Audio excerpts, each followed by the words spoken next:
আসসালামু আলাইকুম প্রিয় দর্শক, সবাই কেমন আছেন? চলে আসলাম আজকের গুরুত্বপূর্ণ আবহাওয়ার আপডেট নিয়ে। আগামীকাল শুক্রবার 25শে এপ্রিল আবারও দেশের উত্তর পূর্ব দিকের বেশ কিছু জেলার উপর দিয়ে ধেয়ে আছে তীব্র কালবৈশাখী, বজ্রবিদ্যুৎ সহ ঝড় বৃষ্টি। বৃহস্পতিবার 24শে এপ্রিল ভোর সকালে হালকা থেকে মাঝারি ধরনের বৃষ্টিপাত দেখা গেছে উত্তর পূর্ব বেশ কিছু অঞ্চল জুড়ে। নতুন করে শুক্রবার 25শে এপ্রিল নাগাদ আবারও ভয়াবহ কালবৈশাখী, বজ্র বিদ্যুৎ সহ বৃষ্টিপাতের পূর্বাভাস দিয়েছে আবহাওয়ার মডেল। তো পরবর্তী 7 দিনের মধ্যে কোন কোন জেলাগুলোর পর বৃষ্টিপাতের সম্ভাবনা রয়েছে এবং আবহাওয়া অধিদপ্তর থেকে বেশ কিছু জেলার জন্য কালবৈশাখী, ভয়াবহ ঝড় বৃষ্টিপাতের সতর্কতা দেওয়া হয়ে গেছে। তো কোন কোন জেলাগুলোর পর তীব্র কালবৈশাখী, ঝড় বৃষ্টিপাতের সম্ভাবনা রয়েছে তা জানিয়ে দেব। পাশাপাশি আবহাওয়ার ইউরোপিয়ান মডেল থেকে পরবর্তী 10 দিনের মধ্যে কোন কোন জেলায় সবচেয়ে বেশি ভারী বৃষ্টিপাতের সম্ভাবনা দেখাচ্ছে তা সম্পূর্ণ বিস্তারিতভাবে জানিয়ে দেবো, আপনাদেরকে দেখিয়ে দেবো। আশা করি ভিডিওটি না টেনে শেষ পর্যন্ত দেখবেন। ভালো লাগলে লাইক করবেন। সবার আগে গুরুত্বপূর্ণ আবহাওয়ার আপডেট পেতে চ্যানেলটি সাবস্ক্রাইব করে পাশের বেল বাটনে ক্লিক করে রাখবেন। আর ভিডিওটি আপনি কোন জেলা থেকে লাইভ দেখছেন কমেন্ট করে জানিয়ে দিন। আজকে দেখুন বেশ কিছু এলাকায় আকাশ পরিষ্কার, দক্ষিণের কিছু কিছু এলাকায় সামান্য মেঘের আনাগোনা রয়েছে, যেমনটা বরিশাল, চট্টগ্রাম বিভাগের উত্তরে আংশিক মেঘের আনাগোনা থাকছে এবং দক্ষিণে দমকা বাতাসও কিন্তু বয়ে যাচ্ছে, যার গত অনেকদিন আগেও কিন্তু আমরা জানিয়ে আসছিলাম। রাজধানী ঢাকা সহ ময়মনসিংহ বিভাগ, রংপুর বিভাগের সকল জেলার আকাশ পরিষ্কার থাকছে রাতেও, এবং বগুড়া সহ সিংড়া, মহাদেবপুর, রাজশাহী সকল জেলার আকাশ পরিষ্কার, এবং এখানে মেহেরপুর, শাইলকুপা, যশোর, সাতক্ষীরা, খুলনা, লোহাগাড়া, এখানে শিবনগর সহ সকল জেলার আকাশ পরিষ্কার থাকবে। পাশাপাশি কলকাতা, চন্দ্রনগর, আরামবাগ, বর্ধমান, শান্তিপুর, কাতুয়া, দুর্গাপুর, বাঁকুড়া, পুরুলিয়া, মুড়ি, তারপর চাকুলিয়া, তারপর এখানে খড়গপুর এবং পূর্ব মেদিনীপুর, পশ্চিম মেদিনীপুর, নদিয়া, মুর্শিদাবাদ সকল জেলার আকাশ কিন্তু একেবারে পরিষ্কার থাকবে। বাংলাদেশের দক্ষিণ অঞ্চলে আকাশ প্রায় পরিষ্কার রয়েছে আগামীকাল শুক্রবার দেখুন 25 এপ্রিল নাগাদ। তবে উত্তর পূর্ব সিলেট বিভাগের অনেক এলাকায় হালকা থেকে মাঝারি ও কিছু এলাকায় ভারী বৃষ্টিপাতের পূর্বাভাস দিচ্ছে আবহাওয়ার মডেল, যেমনটা দেখুন সিলেট এবং গোলাপগঞ্জ অঞ্চল, বিয়ানীবাজার, চরকাই এই এলাকায় কিন্তু বৃষ্টিপাতের সম্ভাবনা রয়েছে। তারপর ভোলাগঞ্জ, চাতকবাজার এই এলাকায়, দাওয়াখির দিকে রয়েছে, জেন্তিয়াপুরের দিকে, তারপর এখানে জাকিগঞ্জ অথবা দেখুন এখানে কাদ্দুম, এই সকল জেলার উপর কালবৈশাখী প্রচণ্ড আকারে বৃষ্টিপাতের সম্ভাবনা থাকবে। গতকাল রাতেও কিন্তু এখানে অনেক এলাকায় মাঝারি থেকে ভারী বৃষ্টিপাত ছিল, একেবারে কালবৈশাখী, কিছু এলাকায় শিলাবৃষ্টিও হতে কিন্তু দেখা গেছে। যারা এখান থেকে আমাদের আপডেট দেখছেন অবশ্যই আমাদেরকে জানাতে পারেন। পাশাপাশি দেশের অন্যান্য এলাকায় আকাশ মেঘাচ্ছন্ন হতে পারে, ইটনা, বানিয়াচং, হবিগঞ্জ, কেন্দুয়া, কিশোরগঞ্জ, তারপর ত্রিশাল, কাপাসিয়া, নাগারপুর, ঢাকা, ফরিদপুর, মাদারীপুর, এখানে দেখুন ফরিদগঞ্জ, কুমিল্লা সহ আগরতলা, আমরাপুর, আমবাসা, ত্রিপুরা রাজ্যের সকল জেলায় কিন্তু আকাশ একেবারে মেঘাচ্ছন্ন হতে পারে। এছাড়া একেবারে উত্তর অঞ্চলে কিন্তু বৃষ্টিপাত থাকার সম্ভাবনা রয়েছে। এ হচ্ছে 25 তারিখের আপডেট। পাশাপাশি দেশের দক্ষিণেরও খুলনা, বরিশাল এখানে অনেক এলাকায়, চট্টগ্রাম বিভাগের দুয়াক এলাকায় মেঘের আনাগোনা থাকতে পারে এবং দক্ষিণে বাতাস থাকতে পারে দমকা জোড়া হাওয়া আকারে। আর একটু আমরা দেখি, এবং 26 তারিখ নাগাদও বৃষ্টিপাত থাকতে পারে। মূলত সিলেট বিভাগের দিকে প্রতিদিনই বৃষ্টিপাতের আভাস কিন্তু দেখা যাচ্ছে। একেবারে উত্তরবঙ্গে এখানে জেন্তিয়াপুর, চরখাই, সিলেট, চাতকবাজার, চিরাপুঞ্জি, জাকিগঞ্জ সহ কাদ্দুম এই সকল জেলার উপর কিন্তু দেখুন তীব্র কালবৈশাখী, বজ্রসহ প্রচণ্ড আকারে বৃষ্টিপাতের সম্ভাবনা কিন্তু দেখা যাচ্ছে। এবং 27 তারিখেও কিন্তু একই স্থানে কিন্তু বৃষ্টিপাতের সম্ভাবনা থাকছে। একেবারে উত্তরবঙ্গ বেশ কিছু অঞ্চল জুড়ে কিন্তু বৃষ্টিপাতের সম্ভাবনা দেখা যাচ্ছে।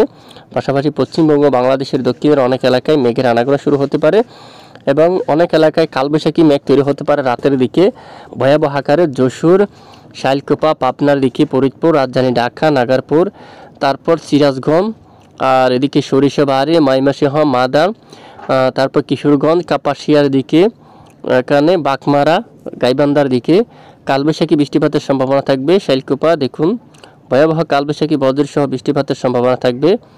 এখানে দেখুন কুমিল্লা, বরিশাল, তারপর মতিরহাট, ফরিদগঞ্জ, সেনবাগ, আগরতলা, আমবাসা, লাখাই, মৌলভীবাজার, সিলেট, বিশনবাবু এই সকল জেলায় কিন্তু ভয়াবহ কালবৈশাখী, ঝড় বৃষ্টিপাত থাকার সম্ভাবনা।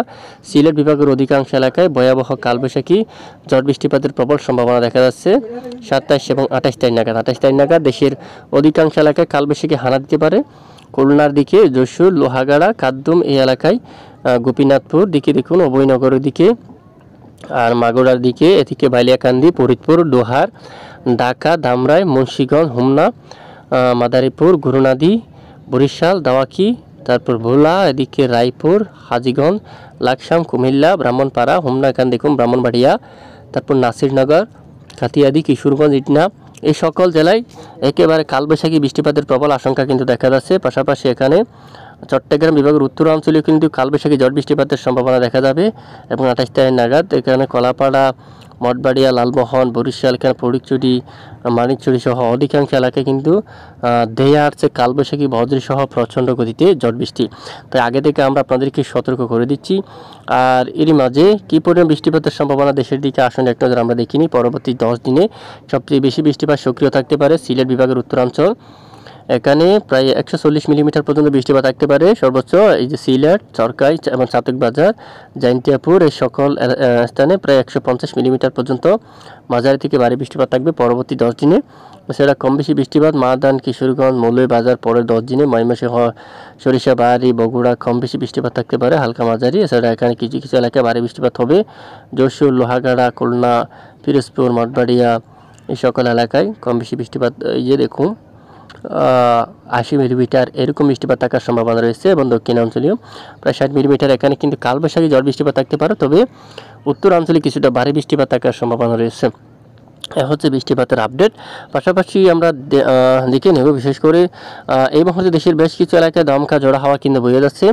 আগামীকালের ম্যাপটা যদি আমরা একটু দেখি, অনেক এলাকায় দমকা বাতাস থাকতে পারে। শিবনগর, সাতক্ষীরা ঘন্টায় 40 কিলোমিটারের উপরে। তো মূলত বেশ কিছু এলাকায় দমকা ঝড়ো হাওয়া কিন্তু বইতে পারে বাংলার বেশ কিছু অঞ্চল জুড়ে। এছাড়া আমরা যদি পরের 5 দিনে যদি দেখি, নতুন করে চট্টগ্রাম বিভাগের অনেক এলাকায় আবার নতুন করে কিন্তু দমকা ঝড়ো হাওয়া বইতে পারে, বিশেষ করে কুতুবদিয়ার দিকে, তারপর চকরিয়া, মহেশখালী, তারপর এখানে সাতকানিয়া থেকে শুরু করে উপকূলীয় কিছু কিছু এলাকায় ঘন্টায় প্রায় 60 কিলোমিটার পর্যন্ত দমকা ঝড়ো বাতাস কিন্তু বয়ে যাওয়ার প্রবল আশঙ্কা কিন্তু দেখা যাচ্ছে। তবে 10 দিনের মধ্যে বঙ্গোপসাগরের নতুন কোনো নিম্নচাপ বা সিস্টেম তৈরি হওয়ার সম্ভাবনা কিন্তু এখনও পর্যন্ত দেখা যাচ্ছে না। যদি নতুন নিম্নচাপের আভাস পাই অবশ্যই আমরা জানাবো, আমাদের সঙ্গে থাকবেন। আর পাশাপাশি দেশের বেশ কিছু এলাকায় ব্যবসা গরম কিন্তু বৃদ্ধি পেয়েছে, তাপমাত্রা কিন্তু অনেকটাই বেড়ে গেছে। রাজশাহী বিভাগের অনেক এলাকায় তাপমাত্রা একেবারে 40 ডিগ্রি সেলসিয়াসের কিন্তু উপরে গিয়েছে। 42 ডিগ্রি সেলসিয়াস তাপমাত্রা কিন্তু অনেক অঞ্চলে কিন্তু রয়েছে। দেখুন ভয়াবহ তাপপ্রবাহ কিন্তু এখানে রয়েছে, একেবারে তীব্র তাপপ্রবাহ। সিংড়া, বগুড়া এখানে প্রচণ্ড গরম থাকবে। রাজশাহী, গাইবান্ধা, রংপুর, দেশের পশ্চিমের মালদা, ধুলিয়াম সকল এলাকায় কিন্তু গরমের মাত্রা কিন্তু অনেকটাই বেশি।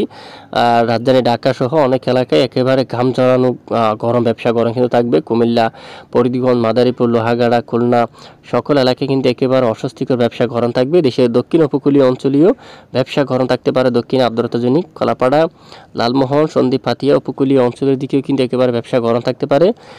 চট্টগ্রাম বিভাগের অনেক এলাকায় উপকূলীয় অঞ্চল সহ বেশিরভাগ এলাকায় একেবারে অস্বস্তিকর প্রচণ্ড আকারে ব্যবসা ঘুমট গরম থাকার সম্ভাবনা কিন্তু অনেকটাই দেখা যাচ্ছে।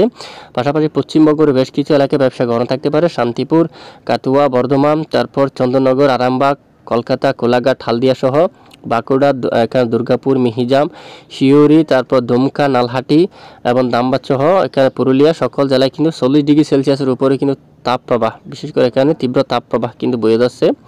তো দেখুন এই হচ্ছে মূলত আজকের গুরুত্বপূর্ণ আবহাওয়ার আপডেট। প্রতিদিন নিয়মিত সঠিক খবর সবার আগে পেতে আমাদের সঙ্গে থাকবেন। আর এতক্ষণ আমাদের সাথে থাকার জন্য অসংখ্য ধন্যবাদ।